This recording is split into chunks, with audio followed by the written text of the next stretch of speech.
Welcome to the channel Entertainment Live. So the final trailer for Star Wars, Episode 9, The Rise of Skywalker has dropped, which means we now have all the information about the final entry in the Skywalker saga that we'll get before the movie premieres on December 20th.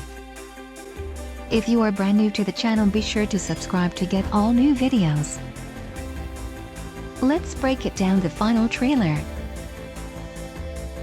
This looks a lot like a forest moon of Endor, where much of the action of Return of the Jedi took place. If Rey is traveling to the ruins of the Death Star, it would make sense that she would land here. The helmet that Rey drops on the ground looks an awful lot like the one that Luke used to use while Force training. Perhaps she has been interrupted in the middle of her practice. It looks like Rey may be exploring the ruins of the second Death Star. She has grown stronger and smarter, but Rey reckoning with her origins is a major focus of this trailer.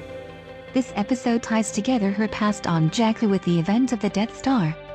Could that mean that Rey has some connection to this place too?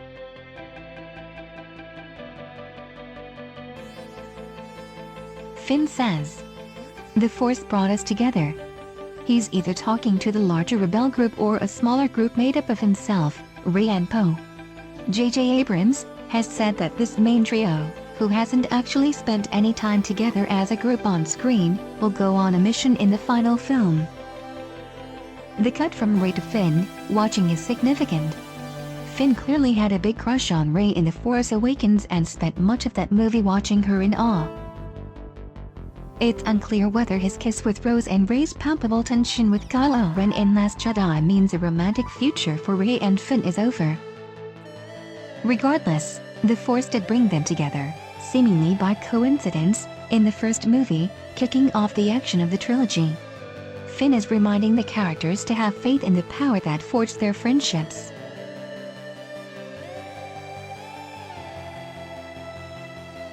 "We're not alone," Poe adds, and we get a shot of him seemingly leading the troops. We see Billy D. Williams is back as Lando Calrissian. Last we saw Leia's forces in The Last Jedi, there were only a handful of people left. Their forces seem to have grown significantly. Perhaps Leia has called on old friends, like Lando, for help. Is this a meeting before battle? "Good people will fight, if we lead them," he adds, and we see Rose, Callie Marie Tran, who stepped up and became a hero of the Resistance in the last film. Behind her are Dominic Monaghan of Lord of the Rings and Billy Lurd, who played a fighter under the command of her real-life mother, Carrie Fisher, in the last two films. "People keep telling me they know me," Rey says. "No one does. Is this where Rey breaks bad?" She sounds disgruntled. "I do," says Kylo. This exchange seems to happen before they fight, but it's possible the audio is borrowed from a quieter moment. Regardless, the dialogue echoes Kylo's sentiments from The Last Jedi, when he assured Rey that she meant something to him. The Force connection between the two has led to a bond that may reveal new secrets in this movie.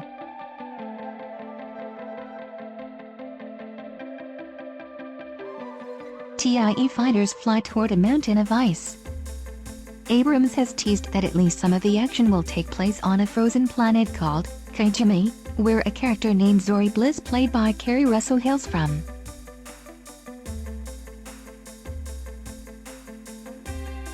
We switch to an Emperor Palpatine voiceover.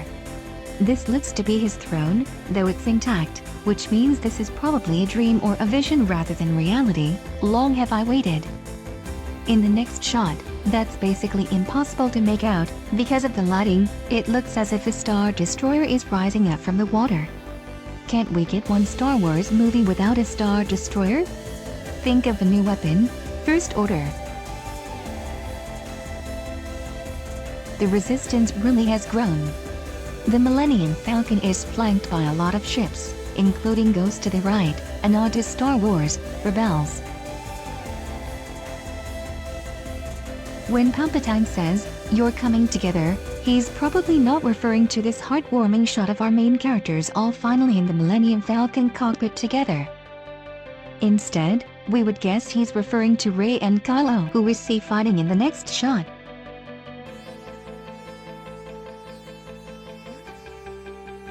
They're fighting on what look to be the ruins of the second Death Star, further tying this movie to Return of the Jedi.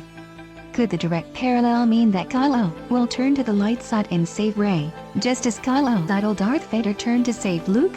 We hope not. It would be more interesting if Kylo does something unexpected. This is some kind of new ship that does not seem to be designed for water-based travel. Given that it's headed towards the Death Star ruins, we can guess that Rey is the pilot.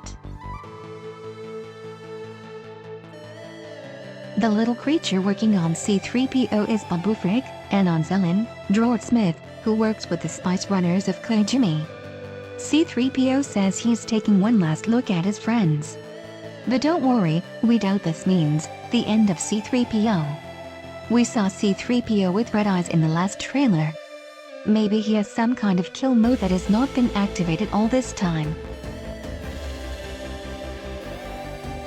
In the reverse shot we see Zoe Bliss for the first time. She's standing with Rey, Finn, Poe and Chewie. Russell described her character at a panel as a cough, old friend of Poe's. Could there be romance in the air? Poe, Finn and Chewie blasting their way through an absurd number of stormtroopers. Those minions never were very good shots. This shot of Leia and Rey has been in all the trailers. It's one of only a few scenes we've seen with Leia from this movie. Originally, Abrams has said, Rise of Skywalker was supposed to be Leia's movie, in the same way that The Force Awakens was Han's movie, and The Last Jedi, Luke's movie.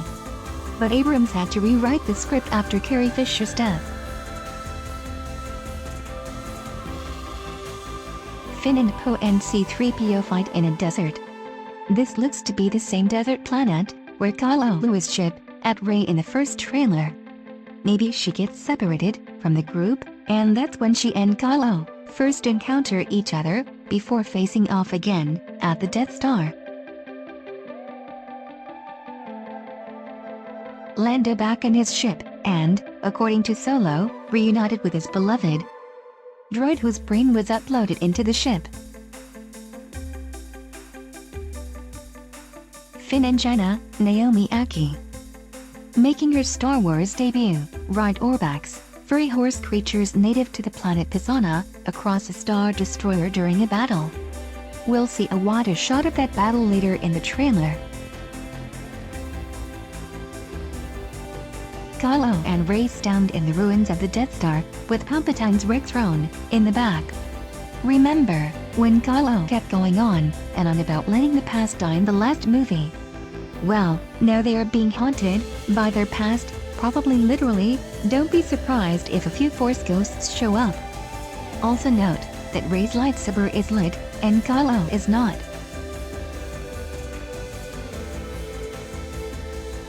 Finn running on the ruins of the Death Star. You can just barely see him calling Rey. Maybe Rey is getting distracted by her anger towards Kylo or her desire to turn him, and Finn needs to pull her back to the mission at hand. Or he suspects there's something between Rey and Kylo. Here's hoping this movie does not become a love triangle between these three. This is probably the most mysterious and important shot in the trailer.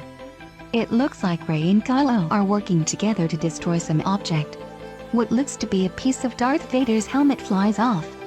Could this be the two destroying the past together? And why is Kylo breaking the armor he worshipped for so long?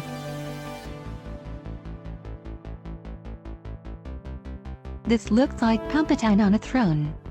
It's unclear whether he is sitting in the throne, or whether it's a ghost or a hologram. Regardless, he's sure to play an important role in the movie.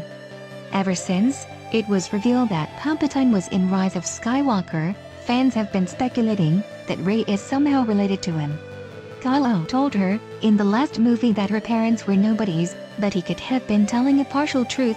Palpatine could be her grandfather. Luke says, "The Force will be with you," and Leia adds, "always." This is a decidedly much more hopeful shot of Rey to end on than the one of her in Sith garb. But we will have to wait until December 20th to find out which image foretells which way Rey will ultimately go.